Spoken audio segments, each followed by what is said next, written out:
500 টাকা দাও, দিলে তুমি 50,000 টাকা পাবা। আমরা মানুষকে টাকা দিচ্ছি, আমরা কারো কাছ থেকে নিচ্ছি না।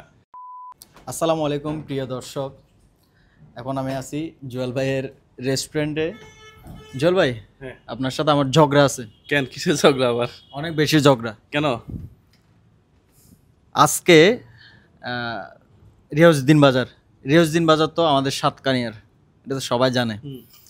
যাই হোক, অনেকজনে আমার কথা যদি ভুল হয়ে থাকে ক্ষমা দৃষ্টিতে দেখবেন। সাতকানিয়ার লোক বেশি আর কি নাকি? এটা বলছি এই জন্য ক্ষমা দৃষ্টিতে দেখবেন। আচ্ছা, যাই হোক, ওখানে আপনি নাকি কার সাথে প্রতারণা করছেন? কেন করছেন? আমি প্রতারণা করবো কেন? টাকা লাগলে আমাদেরকে বলতেন। আরে আমি কি কি হয়েছে, কাহিনী কি?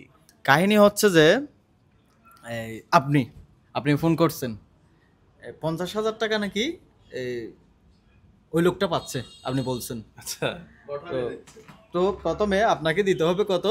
350 টাকা।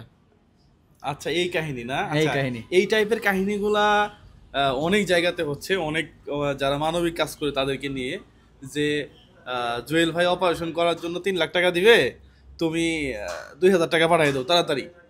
অথবা কিছু কিছু সময় ওরা ছোট অ্যামাউন্ট চায়, যে 500 টাকা দাও, দিলে তুমি 50,000 টাকা পাবা। তো এখন ভদ্রলোক 500 টাকা দিলে সমস্যা কোথায়? 500 টাকা দিয়ে যদি 50,000 পাই, যে হয় জয় না হয় ক্ষয়। কিন্তু এইভাবে 500 করে অনেকজনের কাছে দিচ্ছে। আমরা মানুষকে টাকা দিচ্ছি, আমরা কারো কাছ থেকে নিচ্ছি না। তো এই জায়গাতে আপনারা একটু সতর্ক থাকবেন প্রিয় বন্ধুরা। কারোর কাছে লোভে পড়বেন না। হ্যাঁ, আমরা সরাসরি যাই মানুষের কাছে, যাকে দেখে ভালো লাগে তাকে টাকা দিই, এছাড়া আর কিছু না। কেমনে নিছে একটু আমি বিষয়টা বলি। আপনি নাকি বলছেন টাকা দিতে, এখন ওই লোকটা 50,000 টাকা পাবে।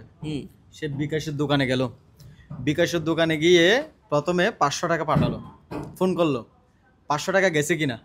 তো ও বলতেছে হ্যাঁ গেছে, এখন আরো কিছু টাকা দিতে হবে। বলে আরো 5,000 টাকা ওখান থেকে নিল, কিন্তু তার কাছে কোনো টাকা পয়সা নাই। আচ্ছা, বলছি যে পরে দিতেছি, হ্যাঁ, বা টাকা তো আসবে, 50,000 টাকা আসবে, ওখান থেকে 5-10,000 টাকা বিকাশওয়ালাকে দিয়ে দেবো, কোনো প্রবলেম নাই। এখন ওই লোকটা ওই মনে করে, মানে আপনি 50,000 টাকা দিবেন, ওখান থেকে কেটে রাখবে, ওরকম করে ওই বিকাশওয়ালার থেকে কিনিল, আপনাকে টাকা দিল। এখন আপনি টাকা নিয়ে বসে আছেন, ওইদিকে ওই লোকটারে কি করছে বিকাশওয়ালা, পিছনে হাত দুইটা পিছনে দিয়ে রশি দিয়ে বেঁধে রাখছে। এখন বেঁধে রাখার পরে বিকাশওয়ালা আরো আমার কিছু পরিচিত, তারা বলল যে এই বিষয় তো সবাই তো চেনে, আমি আপনার সাথে থাকি, মুজাহির ভাইয়ের সাথে থাকি, এই কাজগুলো নিয়ে আমিও সম্পৃক্ত। এটা নিয়ে আমাকে ভিডিওগুলো পাঠাইছে, তো আমি হাসতেছি। এটা হাসির যেরকম সেরকম দুঃখেরও। হ্যাঁ, এই ধরনের প্রতারণা থেকে প্রিয় বন্ধুরা আপনারা সবাই দূরে থাকবেন। হ্যাঁ, আসলে এগুলো হচ্ছে যে যারা লোভ করে, হ্যাঁ, লোভ করবেন না। কারণ মুজাহার ভাই বলে নাই যে বিকাশ নাম্বার দাও, নগদ নাম্বার দাও, ব্যাংক অ্যাকাউন্ট দাও, আমি টাকা দিচ্ছি। না না, এগুলো হয় না। এগুলো জুয়েল ভাই বলে নাই যে বিকাশ নাম্বার দাও, রকেট নাম্বার দাও, এই নাম্বার দাও, সেই নাম্বার দাও। বিকাশে টাকা পাঠাবো কিভাবে? এখানে যে লোক বসে থাকে প্রতিদিন ঘুরে যায়, টাকা দিতে পারি না তো। হ্যাঁ, আমি নাও করে দিই ভিডিওতে যে আমার না জানে আসবেন না, টেহা কইবো এত টেহা, আবার বিকাশে দেওয়া লাগবে। আবার বলে যে 500 টাকা পাঠাইলে 1 লাখ টাকা। আরে বাবা রে বাবা, একটু চালাক হন আপনারা। হ্যাঁ, চালাক হন, এই ভিডিওটা একটু প্রচুর শেয়ার করেন, কিছু মানুষ উপকৃত হবে প্রিয় বন্ধুরা।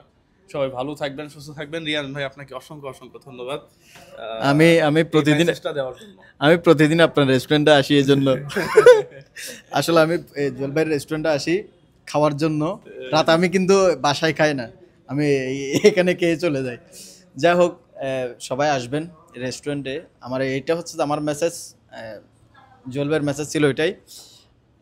থাকে জুয়েল ভাই রেস্টুরেন্টে থাকে, যারা আশা ভরসা নিয়ে আসেন সবাই সাক্ষাৎ করার জন্য। যদি জুয়েল ভাই না থাকে তাও আসবেন, কোনো এক সময় দেখা হয়ে যাবে। কিন্তু আপনি তো চেষ্টা করেন থাকার জন্য। আমি চেষ্টা করি সময় থাকার জন্য। তবে একটা কাজ না, জুয়েল ভাই আর 2-3টা একসাথে কাজ করে, জব করে, তারপরে বিজনেস এটা আছে, তারপরে মানবিক কাজ যেগুলো আছে এগুলো করে, আরো ফ্যামিলি আছে, সবকিছু মিলে একজনেই তো, আর তো নাই। তো ভালো থাকবেন, সুস্থ থাকবেন, আমাদের জন্য দোয়া করবেন। আসসালামু আলাইকুম।